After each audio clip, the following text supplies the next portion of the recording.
Salut mes frelos. Aujourd'hui je vous retrouve pour le 5e numéro de ma série Apprendre le japonais avec cette fois-ci la série française 10%. Alors je suis vraiment trop contente que ce soit cette série qui l'ait remportée lors du dernier sondage, parce que je le rappelle, à chaque fin de vidéo je voulais choisir pour la prochaine série. Donc je mets à chaque fois en compétition 2 séries et c'est vous qui choisissez pour celle que vous voudriez voir pour le prochain numéro. Ceci étant dit, je ne vous vois pas patienter plus longtemps et je vous propose de passer directement au synopsis.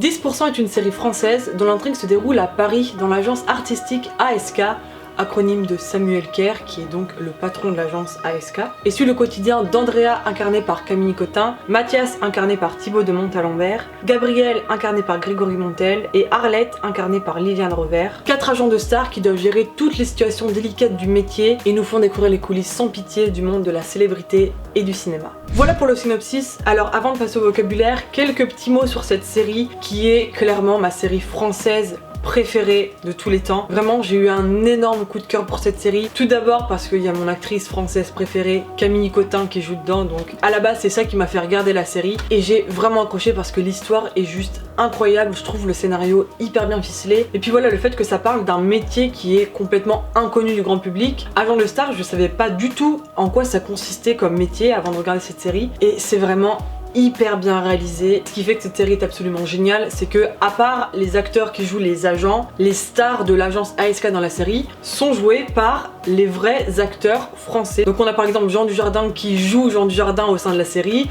on a Isabelle Adjani qui joue le rôle d'Isabelle Adjani dans la série, et c'est vraiment génial le fait que les acteurs jouent leur propre rôle en fait. J'ai trouvé ça absolument excellent, et encore une fois le scénario est hyper bien ficelé. Donc on a pour le moment 3 saisons, dont une 4e qui est bientôt prévue, et la 4e saison sera la saison finale apparemment, donc j'ai juste trop hâte qu'elle sorte. Voilà, donc au fil des 3 saisons on a eu une flopée d'acteurs, donc je vous mets ici la liste si vous voulez des acteurs qui apparaissent dans la série. Mais vraiment j'ai pas d'autres mots, juste que cette série est géniale et je vous invite très fortement à la regarder si vous ne l'avez pas encore vue. Voilà, donc vous aurez compris que le vocabulaire dans ce numéro va essentiellement tourner autour du monde du cinéma, de la célébrité, etc.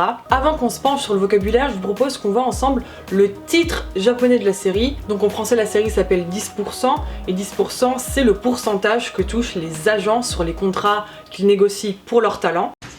Donc chaque agent a en moyenne 80 comédiens. On les aide à trouver des rôles, on négocie leurs contrats, on les accompagne dans la gestion de leur carrière.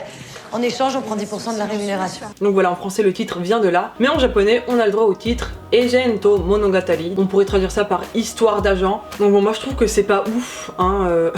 Je préfère carrément le titre original. Personnellement j'aurais laissé le titre original, hein. Pourquoi pas mettre 10%, hein, 10%, laisser ça tel quel. Parce que voilà, la subtilité dans le titre, les 10% qui font référence à ce que touchent les agents sur les contrats des stars, moi je trouve ça, voilà, je trouve que ça a de la gueule, 10% comme titre. Traduire ça en japonais par Eijento Monogatari, je trouve ça bof.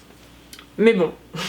Ceci étant dit, on va maintenant passer au vocabulaire pur et dur. Donc comme je disais dans le synopsis, l'intrigue se déroule à Paris dans l'agence ASK, donc ASK qui est une agence de talent, hein, agence de stars. Et donc en japonais ça se traduit par Geino Jimusho. Geino qui veut dire les arts du spectacle et Jimusho qui veut dire l'agence, les bureaux.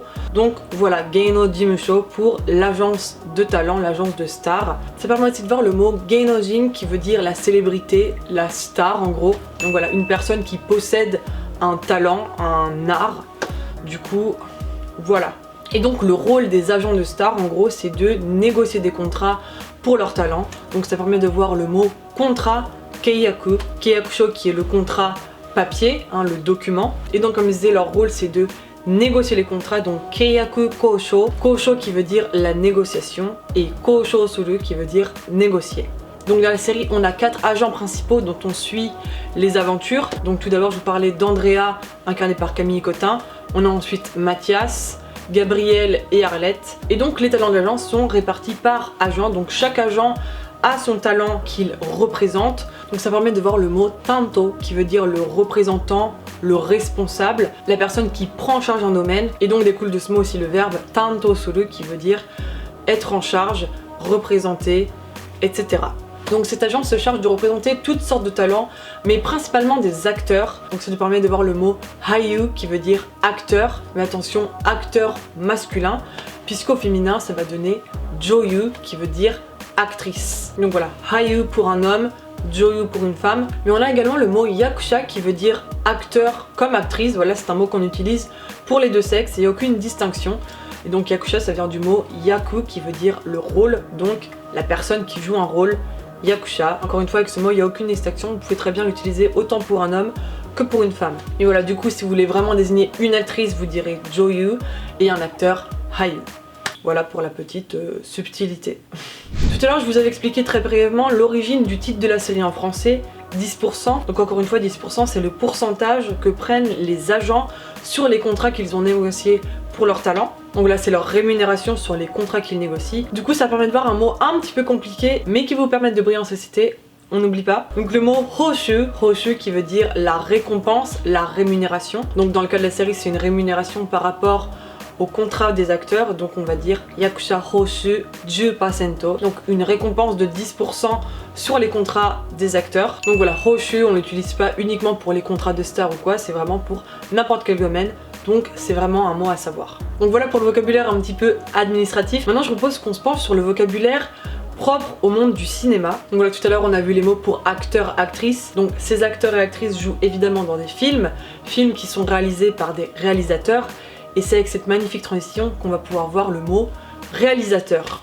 Justement. Donc kantoku pour le réalisateur. Mais voilà, pour faire un bon film, on a d'abord besoin évidemment d'un bon réalisateur, mais surtout d'un bon kyakuran. Kyakuran qui veut dire le scénario. Le scénario qui est un élément clé de la série parce que les agents vont négocier les contrats par rapport au scénario d'un film. Voilà, c'est en lisant le scénario d'un film qu'ils vont pouvoir déterminer si oui ou non ils veulent négocier le contrat pour que leur talent joue dans le film. Alors on a bien évidemment aussi la situation du réalisateur qui veut tel acteur dans le film, mais voilà, il y a aussi l'inverse, les agents qui en lisant le scénario vont d'eux-mêmes contacter les réalisateurs pour leur proposer leur talent. Donc voilà.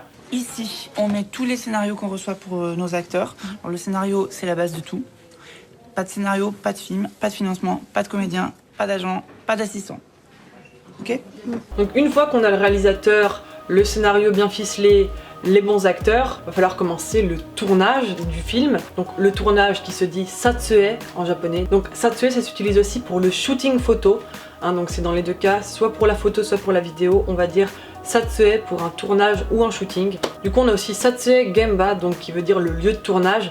Gemba qui veut dire la scène, le setting en fait. Donc satsue gemba pour lieu de tournage. Donc voilà, satsue gemba c'est un lieu sur lequel les agents doivent se rendre au moindre problème, s'il y a une embrouille entre deux acteurs. Voilà, ils doivent vraiment être là pour gérer le moindre souci. Et autant vous dire que dans la série on comprend que c'est pas de tout repos. Donc voilà, et si le film a été particulièrement une réussite, il sera évidemment présenté lors d'un festival de films, donc Eigasai pour le festival de films, et un des festivals de films les plus connus, si ce n'est le plus connu, le festival de Cannes, Cannes Kokusai Eigasai, donc Kokusai qui veut dire international, Eigasai Festival, Cannes pour Cannes, voilà, c'est comme ça que les japonais prononcent Cannes. Donc voilà. Avant de clore le vocabulaire, j'aimerais qu'on se penche sur un personnage dont je n'ai pas du tout parlé lors du synopsis, mais qui est aussi très important dans la série. C'est le personnage de Camille, qui est la nouvelle stagiaire au sein de l'agence ASK, qui va devenir l'assistante d'Andrea. Et donc voilà, Camille qui est la nouvelle recrue dans l'entreprise, l'agence. Pardon, comment tu t'appelles déjà ? Camille, voilà. Donc Camille, tu te mets là, dans un premier temps, tu prends tous les appels, tu notes tout, et tu ne dis rien d'autre qu'elle est en rendez-vous à l'extérieur. Ok ? Surtout, tu dis pas, elle vous rappellera. Ok ? À toutes.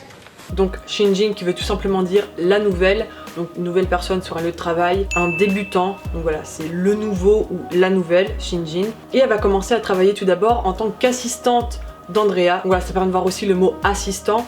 Joshu. Donc voilà, Camille, la petite nouvelle qui vient du sud de la France, qui est montée à Paris pour tenter sa chance. Voilà, elle est passionnée de cinéma, elle a toujours voulu bosser dans le domaine. Et donc voilà, c'est toute innocente qu'elle débute son travail aux côtés d'Andrea en tant qu'assistante. Au début, elle se rend absolument pas compte de l'atrocité du milieu et de l'envers du décor et la férocité des gens dans ce domaine. Donc ça permet de voir le mot kyobo qui veut dire atroce, féroce, vraiment un monde où personne se fait de cadeaux. Vraiment ça désigne quelque chose de très dur en fait. Et voilà, c'est exactement ce qu'est le monde du cinéma et de la célébrité. Et ça, le personnage de Mathias, c'est de lui faire comprendre dès le début, en lui disant la phrase qui m'a personnellement pas mal marqué, que kakoreruka no sekai. Donc littéralement, si c'est pas toi qui bouffe, c'est toi qui te fais bouffer. Donc encore une fois, cette phrase résume exactement ce qu'est le monde de la célébrité. Et c'est ce que la série dépeint excessivement bien au fil des 3 actuelles saisons.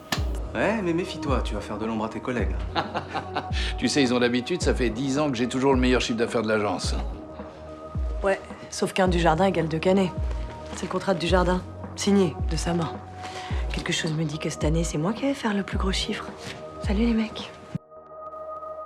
Voilà mes frelons, ce sera tout pour ce numéro. J'espère vraiment qu'il vous a plu et que vous avez évidemment appris tout un tas de vocabulaire qui vous sera utile par la suite. Avant de se quitter comme d'habitude, je vous propose le petit sondage pour la prochaine série que vous voudriez voir dans le prochain numéro. Cette fois-ci, je vous laisse choisir entre la série allemande Manuel pour vendre de la drogue en ligne rapidement. Alors oui, c'est le vrai titre de la série, qui est une série originale Netflix et que j'ai vraiment adoré. Et en deuxième, je vais vous proposer la série You, qui fait beaucoup parler d'elle depuis la sortie de la saison 2. Donc voilà mes frelons, je vais vous laisser choisir pour ces 2 séries. Comme d'habitude, le sondage dans le petit i. Voilà, n'hésitez pas à me dire en commentaire si vous connaissiez la série 10%, ce que vous en avez pensé, et pour ceux qui l'ont pas vu, si je vous ai donné envie de la regarder, encore une fois, ça me ferait super plaisir. Comme d'habitude, si la vidéo vous a plu, n'hésitez pas à la liker, la partager et à vous abonner à la chaîne si c'est pas fait. Un grand merci encore à tous les gens qui vont sur YouTube pour me soutenir, ça me fait super plaisir. Comme d'habitude, vous avez le lien de tous mes réseaux sociaux en barre d'infos. N'hésitez pas aussi à me suivre sur Instagram, c'est là que je suis la plus active hors YouTube. Voilà mes frelons, je vais pas vous embêter plus longtemps. Je vais vous laisser là-dessus, je vous dis à très vite pour une prochaine vidéo. D'ici là, portez-vous bien, la bonne bise.